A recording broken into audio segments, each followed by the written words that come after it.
नमस्कार दोस्तों, Hindi steno dictation 100 word पर मिनट में आपका हार्दिक स्वागत है। प्रतिलेखन 12 नंबर आज का है। कुछ महत्वपूर्ण बिंदुओं पर चर्चा करते हैं। सर्वप्रथम आपको प्रतिलेखन नंबर नोट करना है, वीडियो को ध्यानपूर्वक सुनकर डिक्टेशन लिखना है और हमारे द्वारा बनाया गया टाइपिंग टूल जिसका डिस्क्रिप्शन में लिंक दे रखा है, वहां जाकर आप एग्जाम हॉल जैसा टाइपिंग का अनुभव प्राप्त कर सकते हैं। पीडीएफ के लिए टेलीग्राम को फॉलो करें। चलते हैं हमारा डिक्टेशन पर। 5 सेकंड में हमारा डिक्टेशन प्रारंभ हो जाएगा। स्टार्ट। अध्यक्ष महोदय, जिस भावना से मैंने यह बिल पेश किया है उसको विरोधी पक्ष के लगभग सभी सदस्यों ने एक मत से महसूस किया है कि देश में बेकारी की जो समस्या है वह एक भयंकर समस्या है और उसके कारण हमारे देश का विकास, चाहे वह सामाजिक हो, आर्थिक हो या सांस्कृतिक, रुका हुआ है और ऐसी स्थिति में हम आगे बढ़ नहीं सकते हैं। इसी प्रकार से इस परिस्थिति का निर्माण हम पिछले 54 वर्षों से देख रहे हैं। मंत्री महोदय ने यहाँ पर अभी कहा कि राष्ट्रपति इस काम को नहीं कर सकते हैं क्योंकि वह उनके अधिकार के बाहर है। आप राज्यों में राज्यपाल शासन स्थापित करते हैं जब यह देखते हैं कि किसी राज्य में वहाँ की व्यवस्था, वहाँ का विकास ठीक नहीं हो रहा है, जब किसी राज्य में गड़बड़ी फैल रही हो, विकास का काम समाप्त हो गया हो और जिम्मेदारी से लोग काम न करते हों, तो वहाँ पर राज्यपाल शासन स्थापित किया जाता है। ऐसे बहुत से उदाहरण हमारे देश में मौजूद हैं।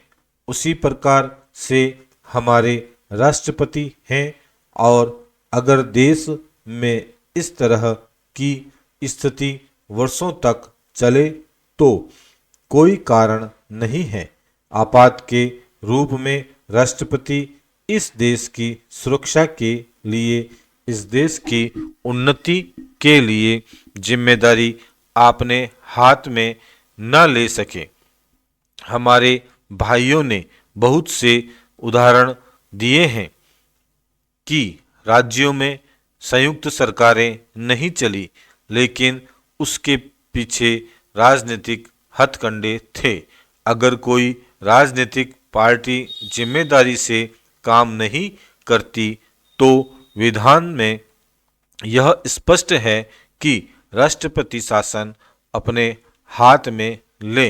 मैं एक उदाहरण देता हूं कि संविधान में आदिवासी हरिजनों के उत्थान के लिए प्रण किया गया था कि 10 वर्ष में उनकी सामाजिक तथा आर्थिक स्थिति को सुधार देंगे।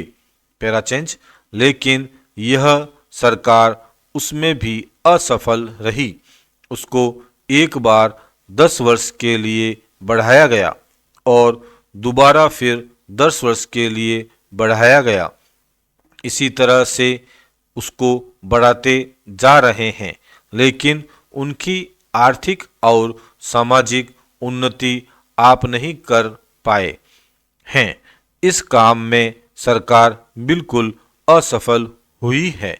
पिछली बार सरकार पर अविश्वास का प्रस्ताव भी आया था और वह पास होने वाला था। इसलिए मेरा कहना है कि हमारे देश में यह जो बेकारी की समस्या है वह एक बहुत ही भयंकर समस्या है। स्टॉप।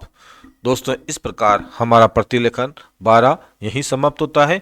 कुछ महत्वपूर्ण बिंदुओं पर पुनः चर्चा करते हैं।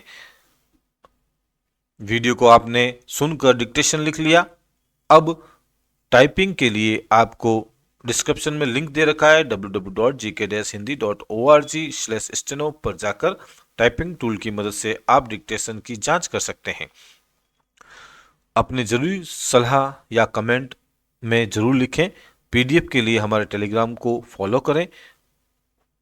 दोस्तों, मेहनत का एक लाइक बनता है, तो प्लीज़ एक लाइक ज़रूर करें और अपने दोस्तों के साथ शेयर करें। और ऐसे ही वीडियो प्राप्त करने के लिए आपको चैनल को सब्सक्राइब करना ना भूलें। धन्यवाद दोस्तों।